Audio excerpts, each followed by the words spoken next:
What's up, everyone? Today's live stream is called Music Theory for Songwriters, or for songwriting. What I want to do is talk about how to break out of your standard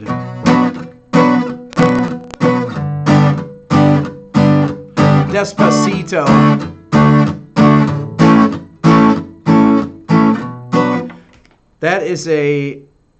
That is the most overused chord progression. I have a video on it. I call it the four chords of pop, or the progression that killed pop music over the last, really since probably the late 90s. I mean, it was still around. You find it in songs like Africa, for example. They use these same four chords, or With or Without You. I mean, it's been around for a long time, but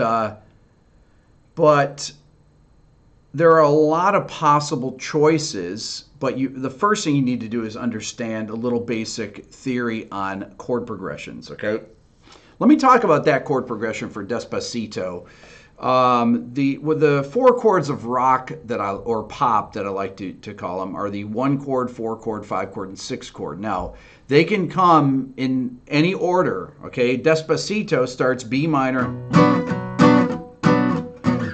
G major, D major,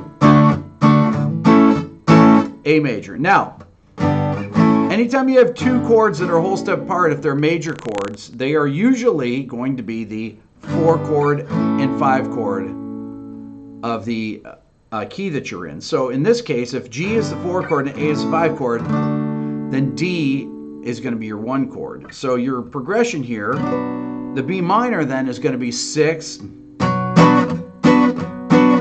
4, 1, 5. So 6, 4, 1, 5. Anytime you hear people talk about numbers like that, that's what they're talking about. They're talking about the chord progression. And it's called a diatonic chord progression, meaning that it's all from the same key. Now, if you think about a song like With or Without You by U2, right?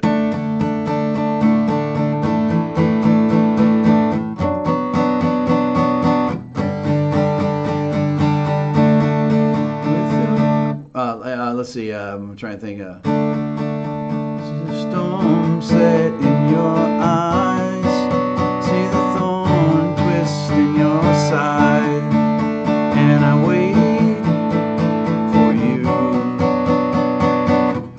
That pretty much is the entire song, just like Despacito that it is all diatonic, meaning all in the same key.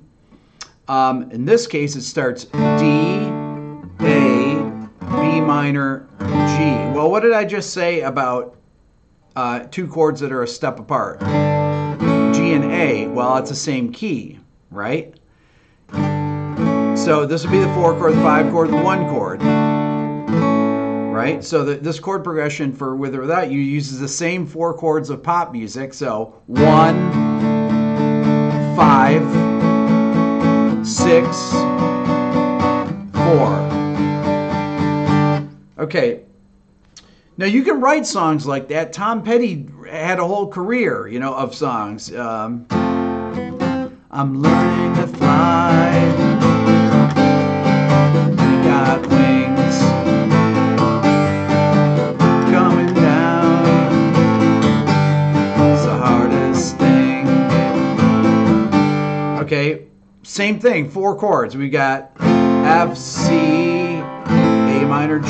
So the F and G are a step apart. So we're definitely in the key of C. This progression for Learning to Fly is 4, 1, 6, 5. Okay? So Despacito, With or Without You, Learning to Fly all use the same 4 chords, but they're in different orders. Okay? So there's many, many possibilities. But after a while, there are so many songs that use these same 4 chords that it starts to get boring. So then you have people like Lana Del Rey. I did a video where I talked about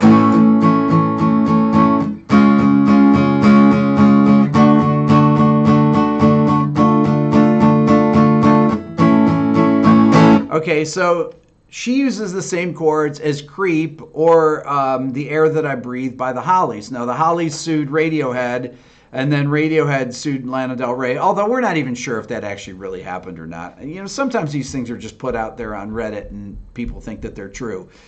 So this particular chord progression is starts on 1, and then it goes to a major 3. Normally, in a major key, the 3 chord is minor.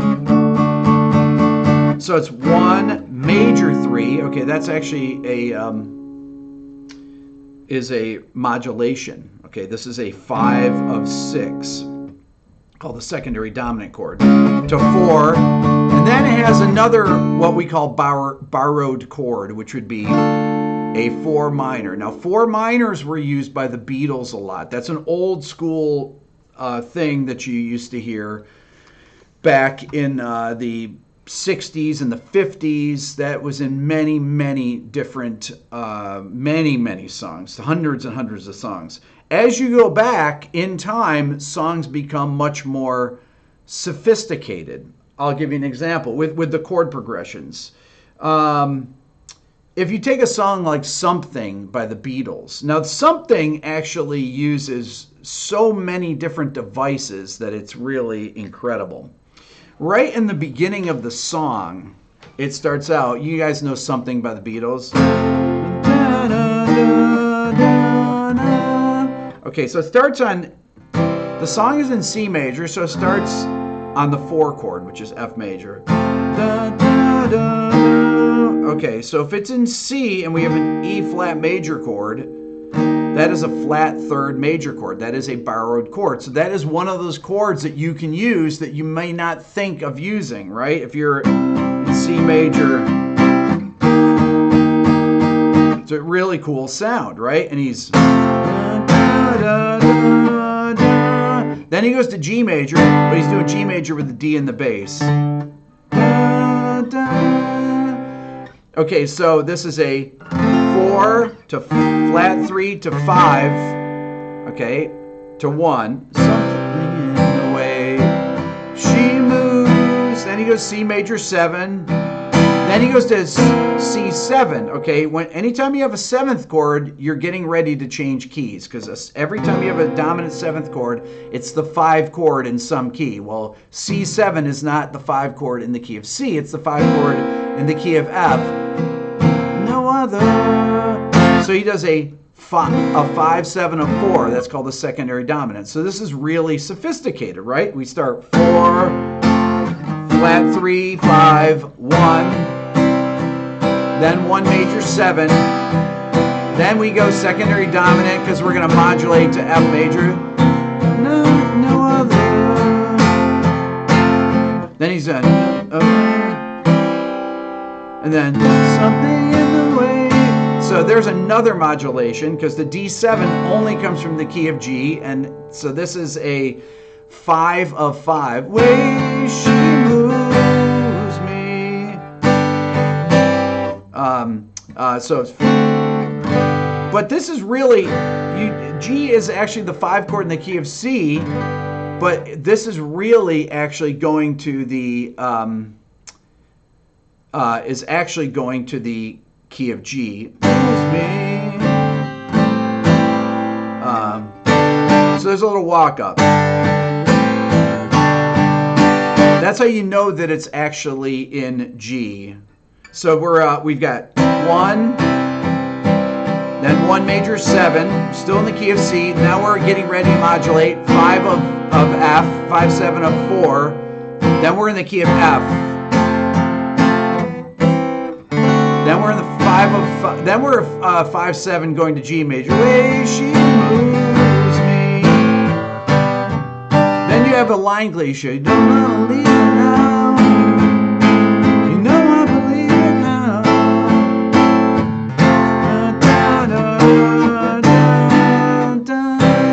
Okay, this is super sophisticated. So they use the line cliche. Now you say, well, that sounds like Stairway to Heaven. Because it is. It's also fixing a hole where the rain gets in. Okay, that's in a million songs. My funny Valentine. Da, da, da, da. And that line cliche is a, in this case, if we're thinking of this in this key of C, you've got the 6th chord to a, so this is A minor major 7, A minor 7 to A minor 6. Now, somebody says, do you think that Harrison understood the theory behind this? He had a strong sense of what sounded good. Most of the guys knew these things, though. They knew where the dominant chords were resolving. They knew these chord progressions cold, and they would always strive. The Beatles would always strive to not write the same stuff all the time. Nowadays, I think that that people write the same chord progressions because the guys that are running record labels is typically middle-aged guys my age that run record labels. I always say this, but they only think songs are hits when they have that same tired chord progression that uses some form of 1, 4, 5, and 6, right? But this is a great song. Something is an incredibly good song to analyze because it does so many different things. It has line cliche in it. And then it has what I would call a chromatic mediant modulation, a third related modulation, because this E flat is really, really, it's the flat 3 chord in the key of C. So we're, like I said, 4, flat 3, 5, 1 major 7, 5, 7. So there's 1 secondary dominant, 2 secondary dominants, right? You have, and then you have your, then 6.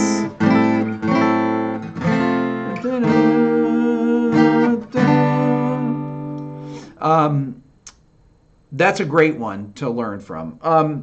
So I've talked about using a major third.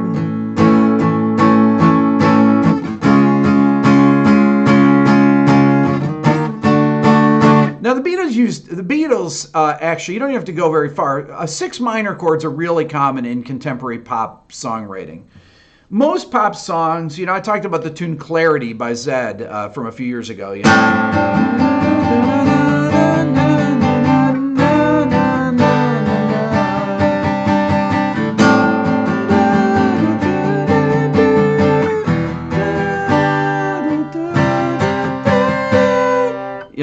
So that's that uses some extended chords.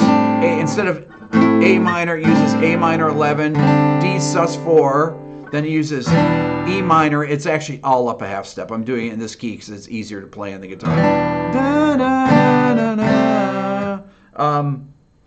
But that's pretty much all diatonic, that song. It stays in one key. Okay, so it starts on the 2 chord. So if let's say we're in the key of G, so the 2 chord to the 5 chord, but the 5 chord is made as a suspended. Then it goes to the 6 to the 1, but in first inversion to 4. Okay, so that's all diatonic. The thing that makes it interesting are those extended chords. Diatonic refers to one to the same tonic. It's kind of a funny term, right? But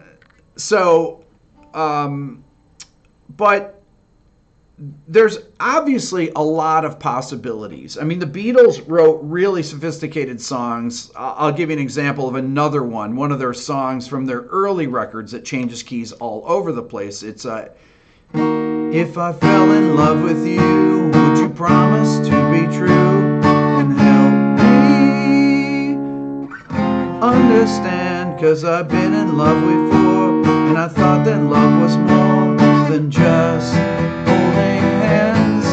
Now this is incredibly complex, this chord progression. So it starts on E flat minor, then it goes to D flat major, tritone substitute. So it's 2, you're in the key of D flat. So 2 minor to a flat 2 major, which is tritone sub, to 1 to 6, then 2 minor, then that D chord. Then it goes, they change that that 2 minor in D flat, then they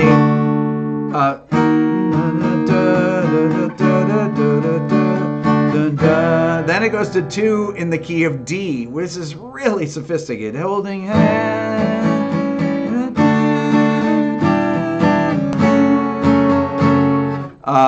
And then you're in the key of D. So magically, they've gone from D flat major to D major. Now, how they thought of that is really incredible. That is super sophisticated, along with the harmony singing in it. So you don't have to be locked into these 1, 4, 5, and 6 chord progressions.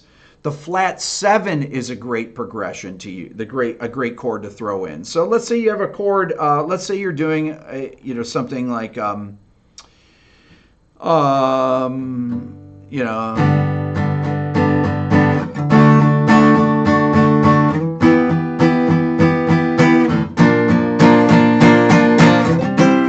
wait, what was I doing? I'm in the key of G, so I'd use so flat 7 would be F. Hey, Peter. So I'm going to go 1 to 5 to 6 to flat 7. So I did flat 7 to 4 to 1. Okay, 1, 4, 6, flat 7, 4, 1. Okay. I could go 1 to 2 or to 3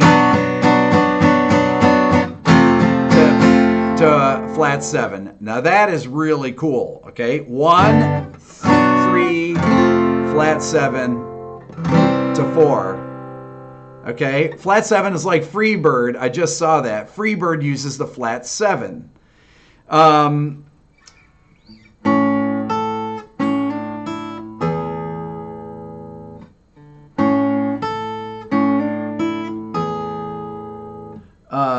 Was that "And I Love Her"? What is it? The places I remember.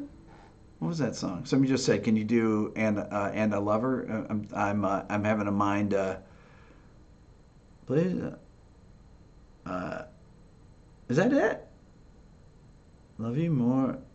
Oh boy, I can't think of that now. In My Life. Thank you. Jeez. In My Life. In My Life uses the 4 minor. So the 4 minor is really, really common. But look for unusual bass motions like that. Like when I did the 3 chord to the flat 7.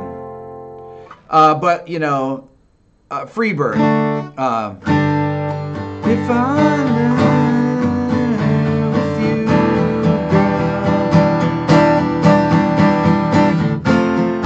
things just wouldn't be the same. So Freebird uses a descending chord progression. So it goes 1 in G, then they're really doing like a G over F sharp, but it's implying a D over F sharp.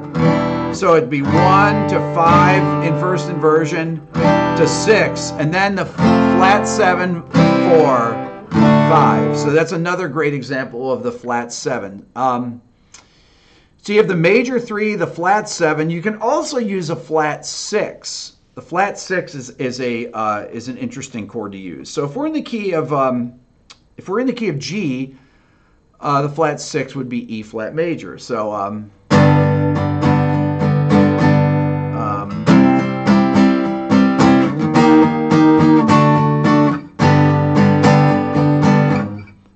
let's see, maybe doing something.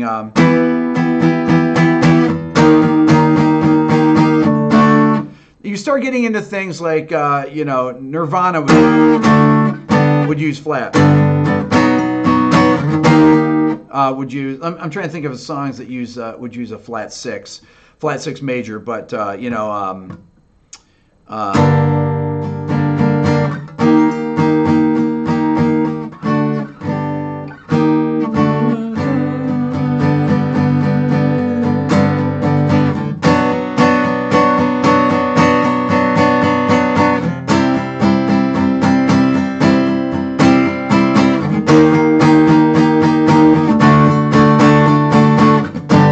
that's a use of the flat 6 there, something like that.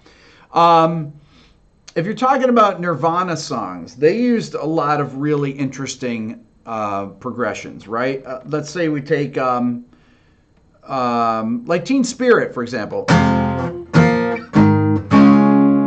Now that starts on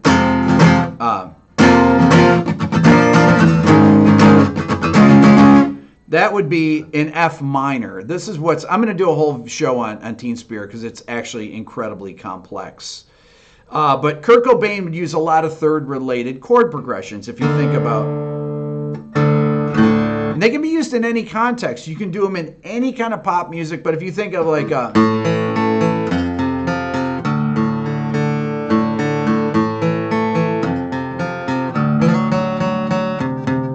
so if we're in the key of A minor, so we get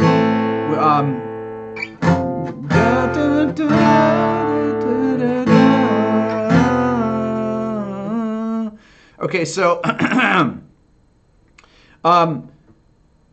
this is really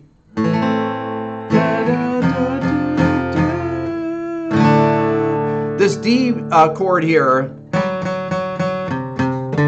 has that C in it, so it's really like a D7. Okay, so you've got the, I would call this actually, if you're in G major, for example, right? You've got the 2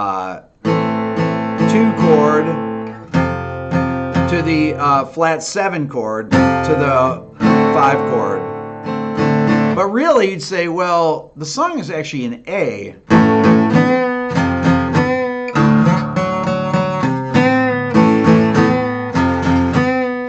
So it really starts in A minor. So you have to start analyzing this as if it were A minor. So this would be 1. Now the F chord, okay, if you're in A minor, so if you think about, well, A minor is the relative minor of C major. So the F major chord is in C major. And you say, okay, well, does that have a B in it? Okay, because that would be in C major. Well, if you look in the melody, da, da, da, da, da, da, da, da, da. When you go to the chorus, he goes,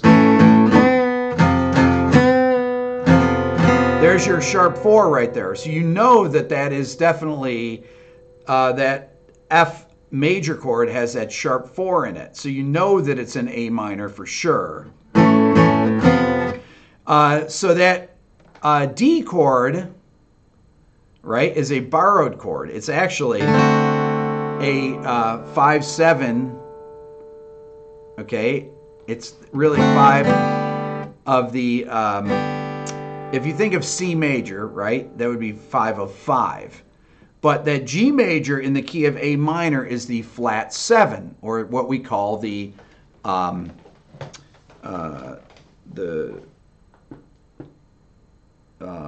subtonic, right? It's the flat 7 in a minor key. So it would be in the key of A minor, you have the chords A minor, B diminished, C major, D minor, E minor, F major, G major. G major is the flat 7, right? So that D7 is a 5 of 7, 5 of flat 7. Hey, Peter, I'll see you. This is why Kurt Cobain was really brilliant, because he used these very unusual modulations like that, right? And he did it all the time. There's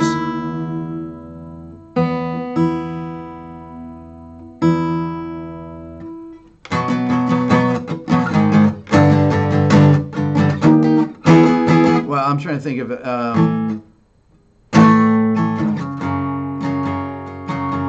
No, what is it?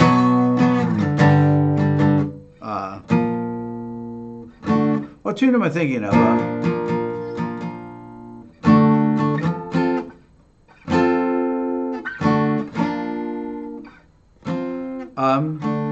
Kids. Da, da, da, da. That's not the right key.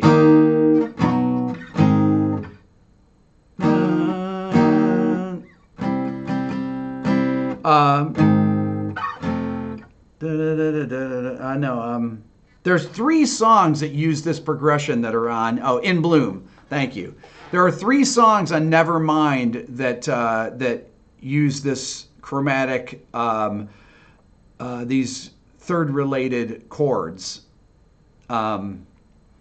This is interesting. So Geo0 says, did Kurt Cobain know what he was doing, that he used these odd things? I think that his ear led him to these unusual chord progressions. That's why. Them Bones, that's a great, I always talk about that. Them Bones uses that.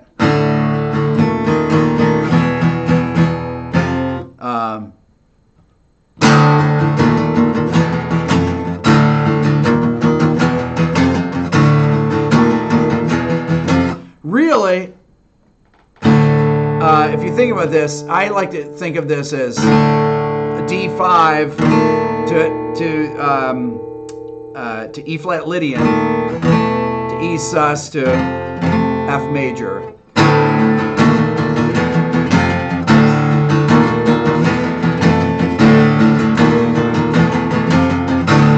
That is a really sophisticated chord progression, actually, right there. A lot of the grunge songs were really, really complex.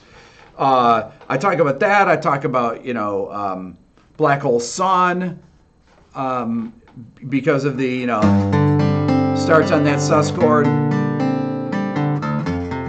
Has all these chromatic chords.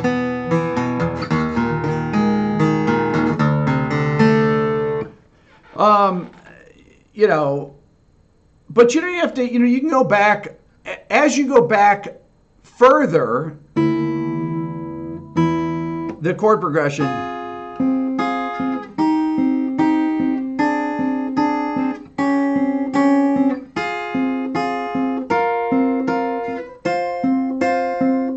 If you think about Dream On by Aerosmith, right?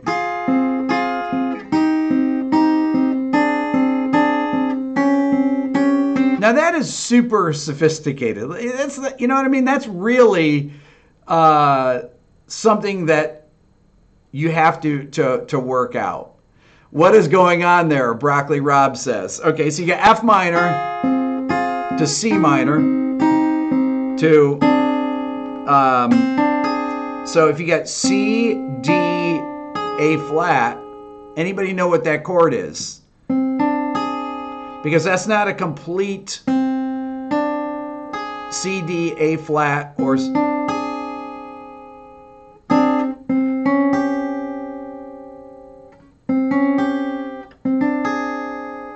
minor 6 chord, right? Dream On is easier on the piano. That's actually pretty easy. But that's all. He came up with that because of the voice leading in it, right? Because that's really all done.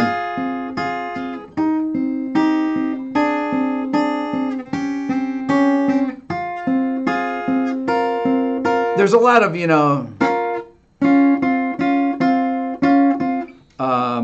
if you think about what the chorus is, so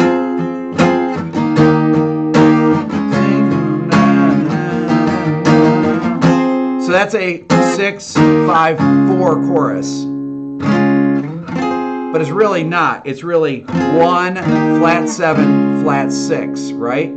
Because it's actually in F minor. The tune is in F minor.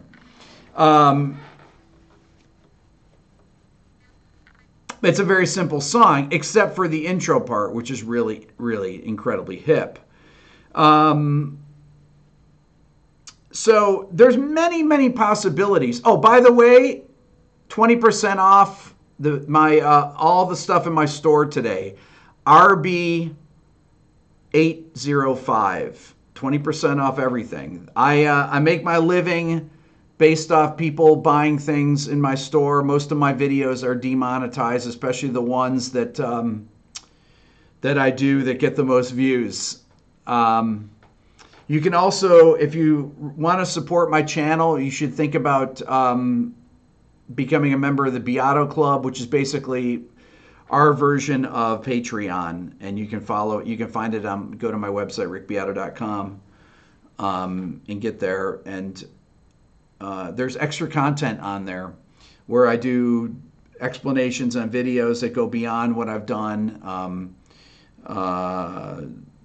That has 4 different levels of being patrons on there and everything. And it's anyway, so that's if you want to support my channel, buy my Beato book or become a member of the Beato Club. Once again, RB 805 is the code for today. I don't do, there's so many different things to do with it. I just don't like, what am I going to have an affiliate with? Let's see, Dario asks, Creep, why a B? Why did they use the B major in Creep? Honestly, I think because the code is RB805. It's the date today, 805. I think that they just thought it was an interesting progression. That's why they did that. Because the Hollies did, but it's interesting if there's a lot of songs that have really, really cool introductions, for example, that are, like I think that the introduction to Something is a really cool introduction, right? But you could think, thinking of the Hollies, I think, I'll tell you.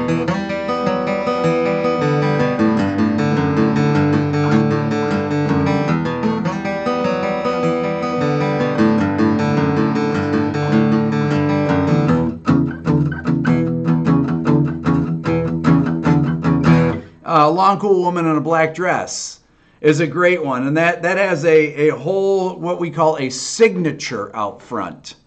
A signature is a hook. It can be a keyboard hook.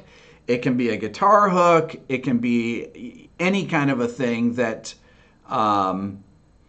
is a memorable line. It can be like Hotel California. It can be Stairway to Heaven, the intro. So all of these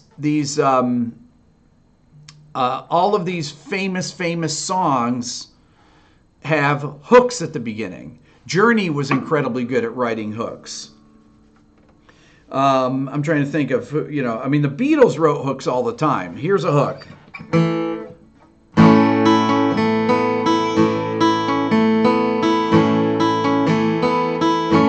So that is that's a hook. That's Ticket to Ride. U2.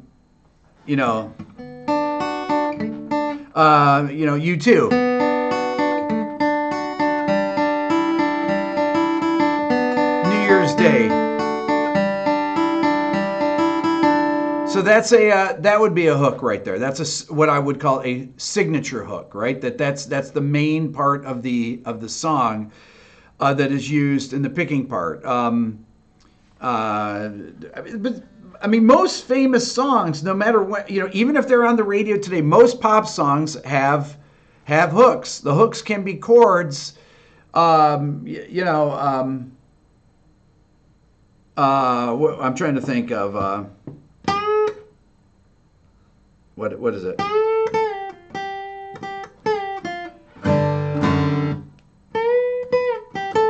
There's a Pearl Jam song.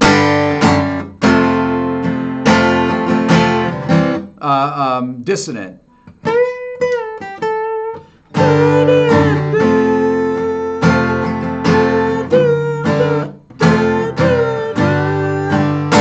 That's a flat 7.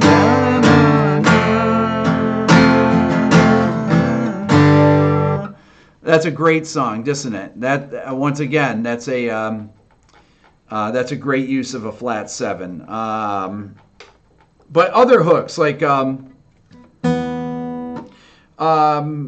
I'll give you another example of a signature part. A signature part. There's that's not a well, you got signature could be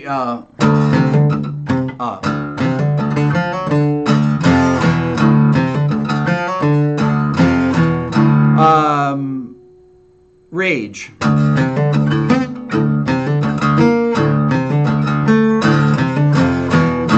But that right there, killing in the name of, right?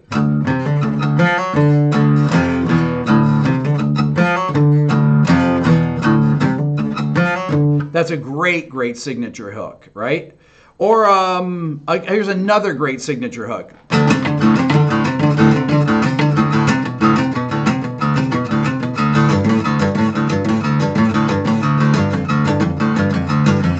Hey Man, Nice Shot by Filter. That's a great hook.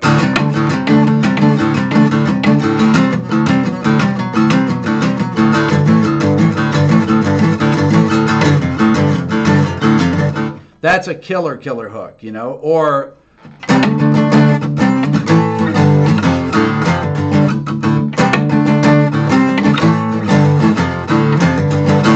Soundgarden's full of those signature hooks like that. Everlong, right?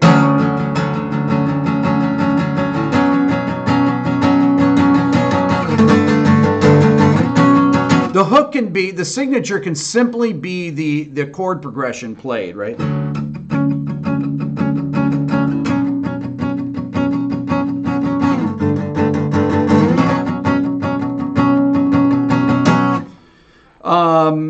I mean, some of my favorite ones are, I'll give you another signature, right?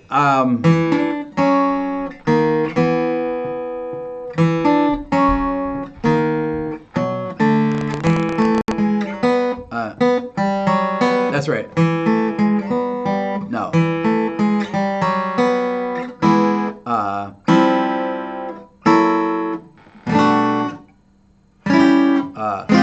That's it.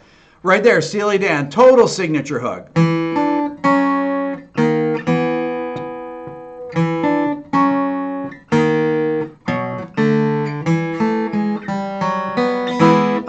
Shoot.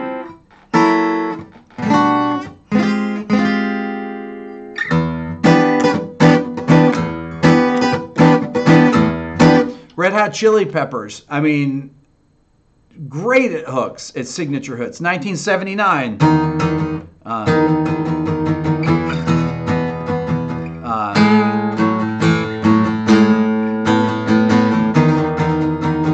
It sounds weird because it's tuned up in the wrong key. They're tuned down, but.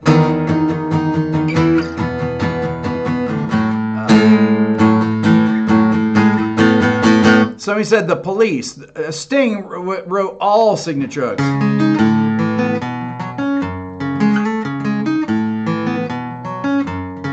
Or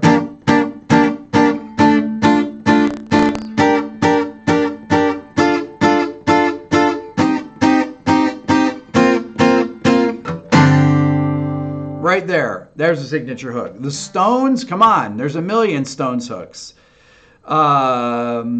Little Wing, you know, AC/DC.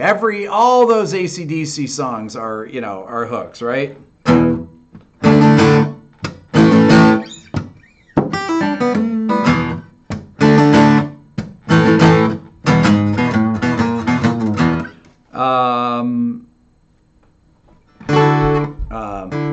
What is it? No.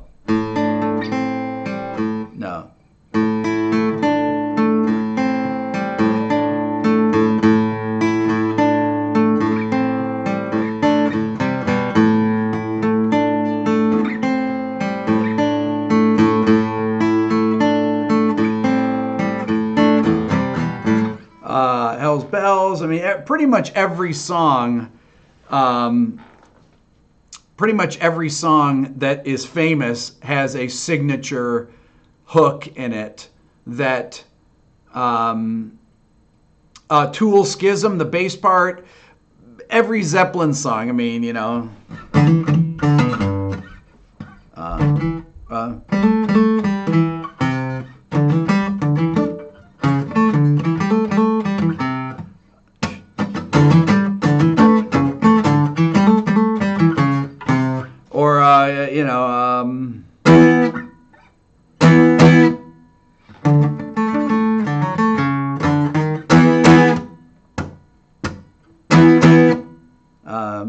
Days of my youth.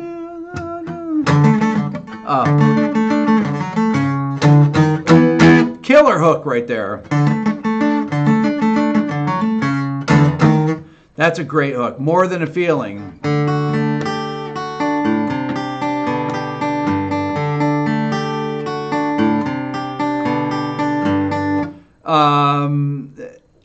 You know, a hook, a riff. I call them signatures because it's a signature part of the song that makes you instantly recognize it. It's not enough just to write the song. You got to write the hooks. Whether it's Metallica, Metallica's all their parts are signatures. James was amazing. All his riffs are incredibly good. Guns N' Roses has tons of incredibly good signature hooks. But when I say signature, I'm usually talking about a line, something that's a type of melody. Norwegian Wood, right?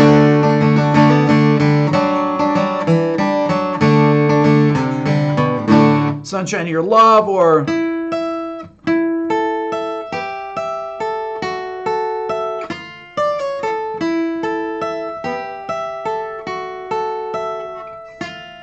right there on Lucy in the Sky with Diamonds. Incredible signature. Or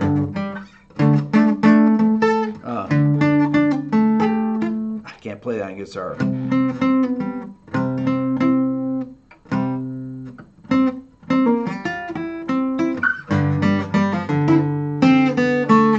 Man, this guitar is impossible to play.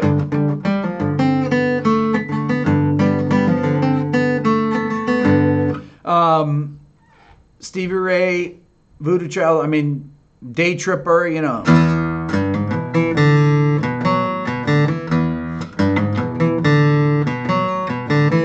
So all these things are what makes you, it's not just the melodies, the chord progressions.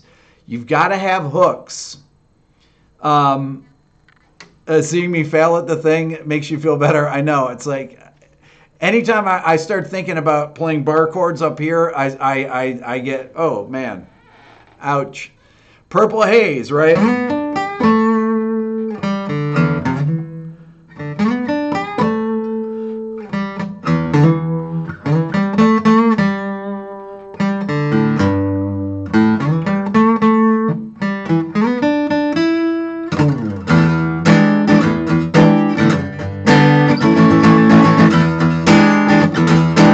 I mean, all those things, you know, or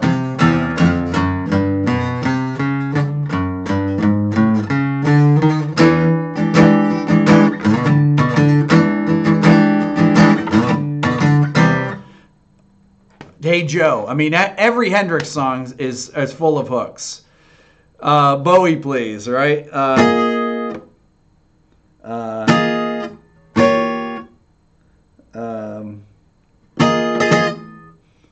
What was I thinking of?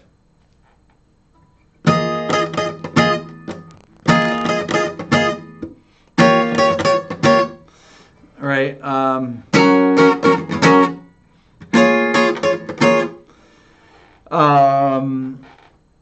So that's really, AC/DC was one of the best, I have to say, one of the best hook writers. Even the signature at the beginning of, what is it? What is it?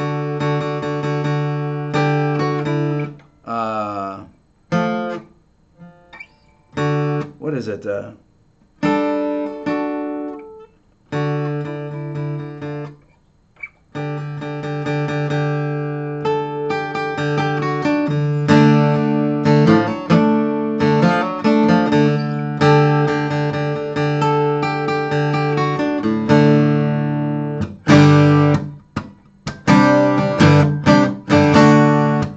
Yeah, You Shook Me All Night Long, The Who, pretty much anything that you can think of. She Sells Sanctuary, Faith No More, all those songs have hooks that have incredibly good signatures. One of the ones that I was going to do off Yes that I didn't do. I was gonna, instead of doing roundabout, I was gonna do.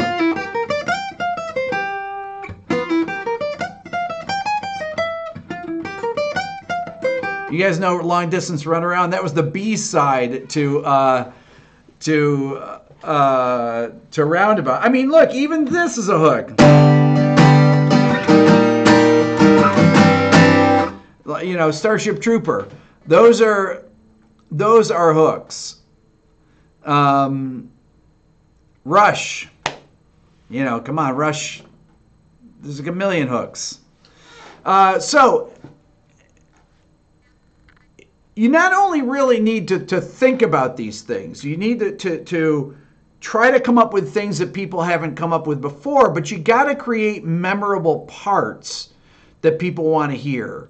That Max Martin is really incredibly good as a contemporary songwriter that has pop songs on the radio. He's incredibly good at coming up with things that get stuck in your head, these signature parts that you hear and you think, oh man, yeah, that's really, yeah, oh, or usually you're thinking, boy, that drives me nuts. I don't want to hear that anymore. But it's rare that I find a song that has something that is unusual. If I were to think of parts that I love the part. I always think of this song, the Pearl Jam, off the first record.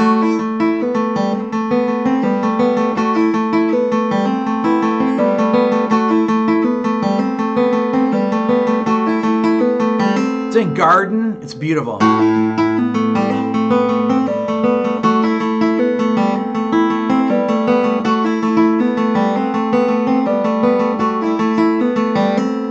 That's a really great signature part there, right?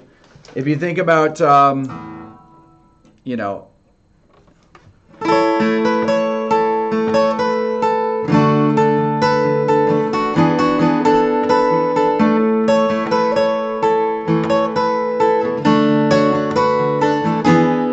right there, that's a whole signature there, and it happens to be the verse part, right? James Taylor, you know, I saw Scarborough Fair.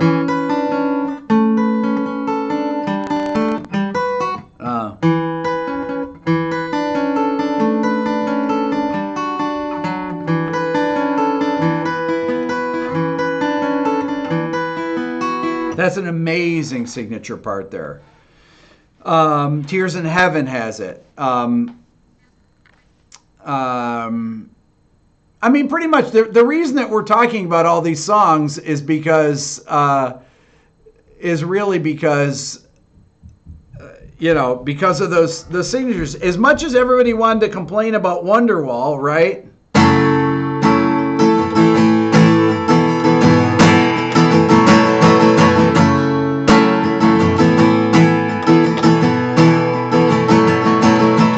You know, that chord progression, because of the droning of that note there, that is what makes that song memorable. Those dissonances. If you were just to, who complained about Wonderwall? Oh, well, people complain about everything at some point. I mean, I put out a video with my Aunt Penny that I put out yesterday, and people disliked it. I don't know how. Well, people dislike me. They don't dislike my Aunt Penny, unless there are people that are just complete weird people.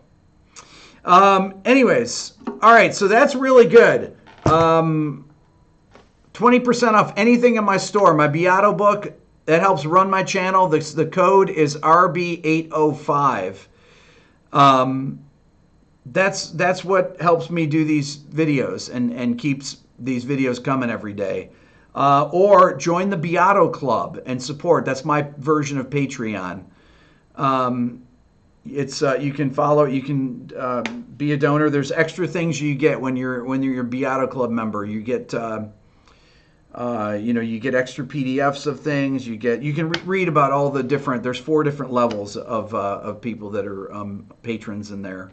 And that's that's going to allow me to do the things that I really want to do with the channel, to kind of take it to the next level over the next 6 months or so. But anyways, you guys are the best.